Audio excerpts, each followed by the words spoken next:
Good morning, good afternoon, or evening, wherever you're watching this, whenever you're watching this. And as summer is approaching, this is my list of everything I watched in April. And the month started off as a good month, went to the cinema, and I watched the drama. And I had a good time. I love Robert Pattinson, I love Zendaya, and they were both great in this. And as usual, I was expecting a cute rom-com or something. But how have I been tricked multiple times in the past years? And I did open myself up to not get that. And funny enough, this was one of the few ones that didn't do so much in terms of deviating from what I expected to make me not like it, if you understand what I mean. I like the subject matter of how one thing from someone's past affects how you see them, even after being with them for a long time. And it also alludes to Pattinson, in my opinion, who was great. And you know I love chaotic film, and this movie did have a lot in that sense of chaos. And it's something that I would admit I did not have the best experience watching it, but I would love to have like a separate review for it. So yeah, I would 100% want to watch this movie as soon as possible again. Then I watched How to Make a Killing, and this film was fun. However serious you take it, that's up to you. But at a certain point for me, I knew what this film was and I consumed it as that. And I thought it was fine, nothing crazy, and did go off the rails at times, but I enjoyed it as that. The movie had also this feeling of a Hitman game, like feel to it at times. And yeah, we do need that Hitman movie, and you can make it work as seen here. And the ending, I called it before it happened, and I wish that we got something else. I just felt like it was kind of underwhelming for that conclusion. Then I watched Send Help, and to keep it brief, this was a really, really good film as well.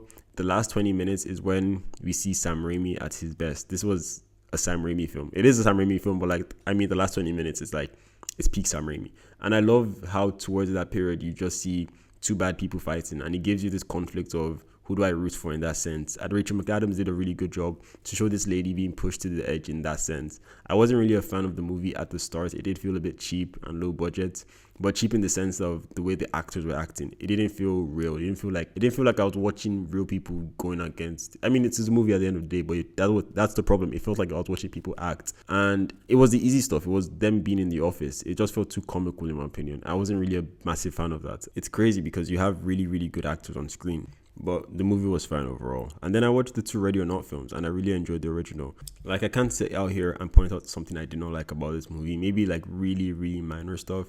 But as a 90-minute quick flick, this film did everything right in my opinion. The comedy worked for me, as it just was the right amount, and it earned that right to be goofy. It wasn't too, I mean, it was over the top, but it wasn't too over the top, although it did have its moments, as I mentioned, but you don't really care about it too much. And for me, it just didn't feel out of place. Like, if I was to nitpick something, maybe at the start it wasn't the best, but that might just be me trying to find problems with this film. It just felt a bit sluggish at the start before the game happens and everything starts, like during the wedding scene and all of that. But that's low-key the thing about it. I don't really care about that, because I think what happened after was just perfect pacing. The movie just giving us little pieces of lore over time, and it was just a good watch. And I'm surprised I've never watched it earlier. I don't know how this movie will be on a rewatch, but for a first time view, it was really good. And then Ready or Not 2, on the other hand, isn't awful, but for me, I think you're just trying to force a sequel out here. And I love Samara. I'm happy to see her again, but honestly, the story was just over, because the film at the start just over explains everything, which is a polar opposite to what I loved about that first film. And the pace at which he moved at the start, I just was not really a fan. Maybe they could have done a spin-off of the other families, but see, I digress. The acting too wasn't at the strongest, but even the first film too, that wasn't really like that movie's strongest point. But here, it just didn't move me like that. Maybe I'm just bashing the film a bit too much, but I just feel like I didn't like the film till after a huge chunk of it moved forward, which was entertaining towards the end. But I feel like that was down to the fact that I mentioned the story was over and they were just forcing something out of this, but it's still a decent watch in my opinion. Then concluding with GOAT, and I also really, really love this. There's so much to love about this film, from voice actors to the animation to the world, the characters, everything is amazing. And it's the kind of movie that if I was really big into basketball, the NBA, I know I would have loved this film 10 times more. But even with my super base knowledge on all of that, the film, it just speaks for itself as to how much I enjoyed this film. Also looking at how this is a kid's film first and foremost. Sony keep crushing it with the animation. And after it got pushed from last year, I was low-key having doubts about it. I thought this movie was going to be buns, I can't lie.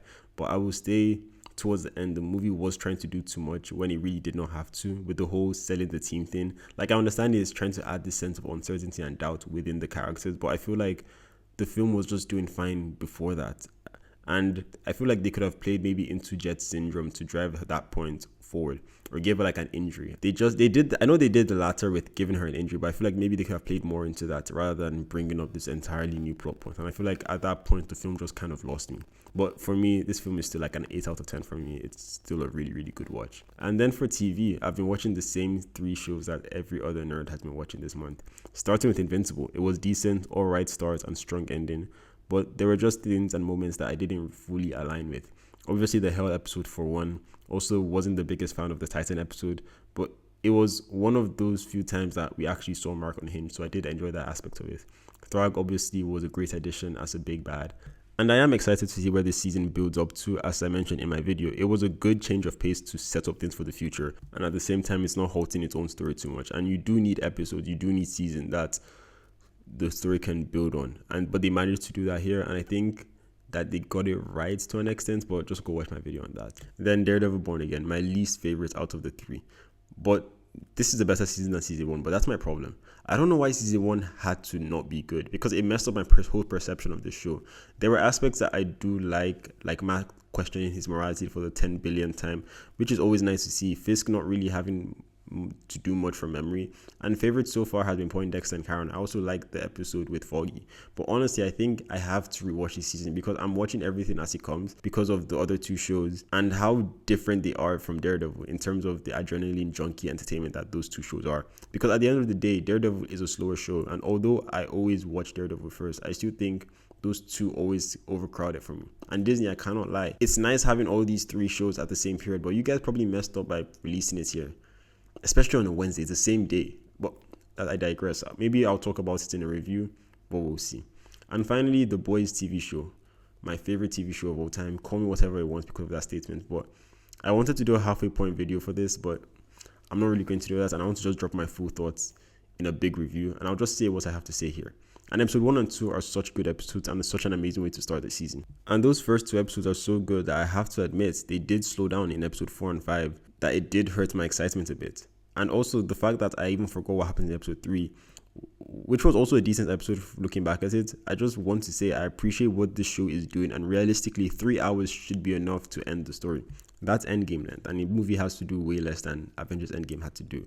But it's just the fact that season 4, I imagined, was such a bump because of season 5 ending everything. So I imagined fireworks from the gates, which we did get with those first 2 episodes, and maybe episode 3.